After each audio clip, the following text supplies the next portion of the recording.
কবি নৱকান্ত বৰুৱাৰ ৰচিত কবিতা ইয়াত নদী আছিল। ইয়াত নদী আছিল। দেখিছোঁ নদীৰ ঢলে বলাৎকাৰ কৰা পথাৰক, পলসে কবৰ দিয়া গৰ্ভৱতী শস্যৰ সন্তান। শুনিছোঁ সিন্ধুৰ বানে নিমিষতে নগৰক আত্মস্বাৎ কৰি এৰি থৈ গুচি যোৱা শ্মশানৰ প্ৰশান্তিৰ গান।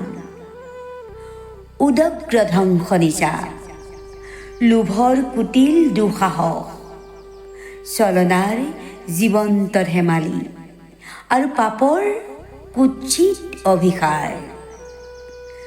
তাৰ সৌন্দৰ্যই মোক দিছিল স্বপ্নৰ জাল ৰচি, কাৰণ মই দিওঁ দুঃস্বপ্নকো স্বপ্নৰ মৰ্যাদা। শিওবন্দী সূৰ্যকণা আহিছিল ভাঙি চিঙি পৃথিৱীৰ কঠিন জৰায়ু। কিন্তু মৰুভূমি আহে লাহে লাহে, মাহে মাহে, বছৰে বছৰে।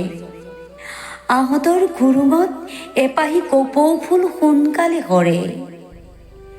গোপন ব্যাধিৰ দৰে লাহে লাহে মচি নিয়ে প্ৰাণৰ যিমান ৰং সেউজী সোণালী। আঁকি দিয়ে তামৰঙী এখন আকাশ আৰু ফুটছাই বৰণৰ এখন পৃথিৱী।